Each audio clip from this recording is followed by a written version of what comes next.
500 დღის განმავლობაში ვიქნებოდი დაახლოებით ერთი არ მოგატყულებთ ერთი 200-ჯერ მაინც ავარ ნაცემი თუ მეტი არ არის.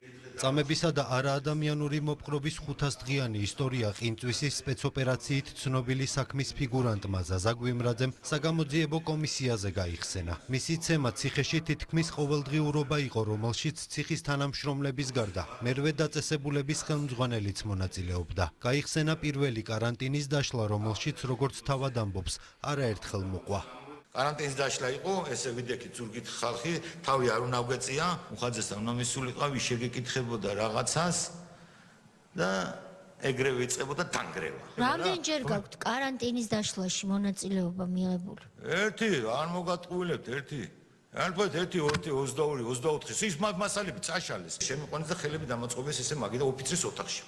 ორი კაცი დამიდგა აქიდან, ჩამოჭდნენ მაგიდაზე, რაღაცას მეკითხებდნენ და ორივე ერთობლივად მუხლი მოიქნია და ჩამარტყეს ამეებში, დამეკეტა სუნთქვა ყველაფერი. სკამიდან გადავარდი, ზემოდან მადგას ოფიცერი და მაფურთხებს. ფეხს მისავს თავზე.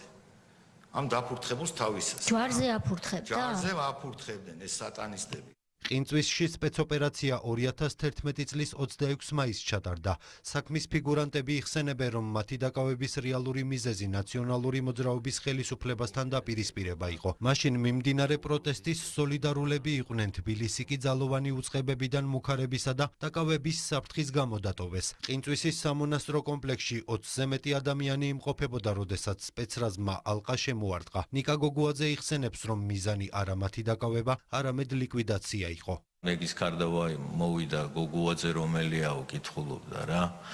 მე უთხარი მე ვარ მეთქი. გამომიცხადა პირდაპირ სიტყვით მითხრა რომ გადაწყვეტილი ქონდა რომ უნდა ჩემთვის ესროლა. როდარეკეს სახე შეეცვალა ძალიან რა, ანუ გამწარდა რაღაცაზე და გადარჩიო და ნუ შემაკურთხა, შემაგინა მაგარი.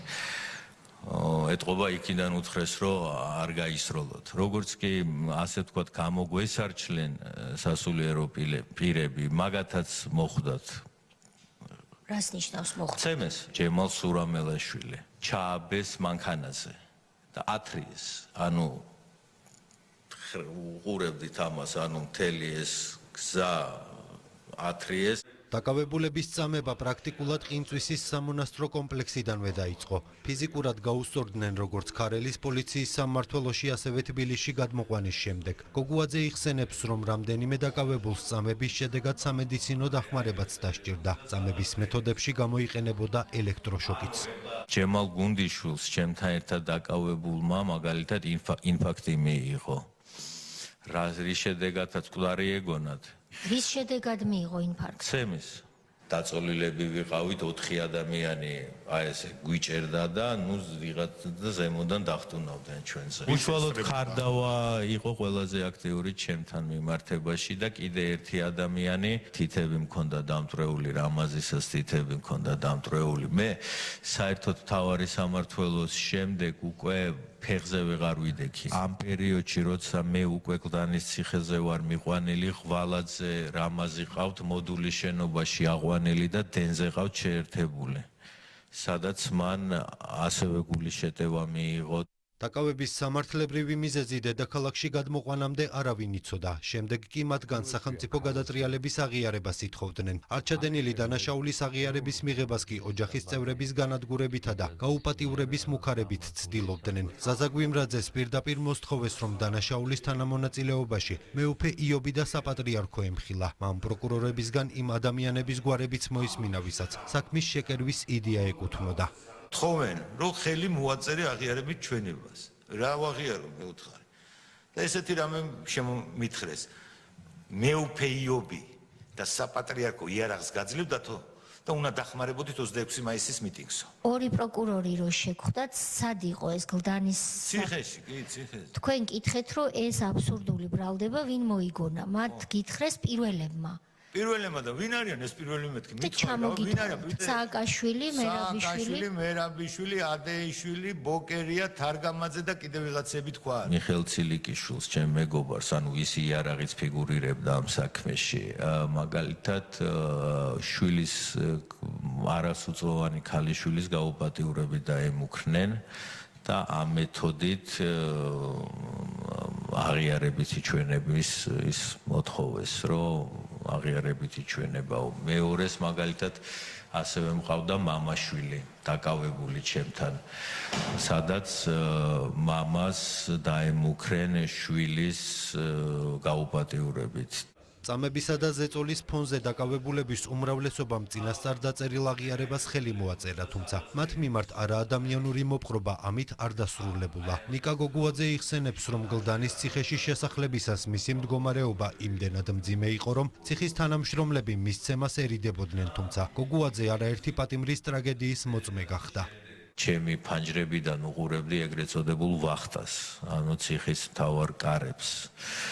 და კვირაში რამოდენიმეჯერ მიცვალებულის ფეხებს ხედავდი, რომელიც სპეციალური მანქანით გაყავდათ ციხის ტერიტორიიდან. ჩემ თვალწინ, ჩემთან კამერაში მჯდომი ხალხის თვალწინ კაცი შემოაკვდათ. შემოაკვდათ არ ქვია, მოკლეს ქვია მაგას. ზაზა გვიმრაძე დარწმუნებულია, რომ მაშინდელმა სახალხო დამცველმა, რომელიც ციხის კადრების გავრცელების შემდეგ სასჯელ აღსრულების მინისტრი გახდა, საპატიმროებში ცემაწამების შესახებ იცოდა, თუმცა მასზე რეაგირებას არ ახდენდა. გვიმრაძემ ციხის კადრების გავრცელების დღე და ამის შემდეგ წამებაში მონაწილე თანამშრომლების შეცვლილი დამოკიდებულებები გაიხსენა. თუ გინახავთ ამ დროს სახალხო დამცველი გიორგი აი ტურიში მაგაზე ცალკე შემოსული უნდა მოუყვე კიდე. ეს სახალხო დამცველი მოდიოდა, რომ უყურებდა, რომ კამერებიდან ისმოდა ხმუილის ხმა და მტრევის ხმა, აი მტრევის ხმა ადამიანების ერთს არ გაატოკებდა და არ გაიხედავდა საიდან. კადრები გავცელდაო, ხამეო, რა წამების ფაქტებიო. ესენი დაბნეულები არიან. ეს ოფიცრობა გარბიან.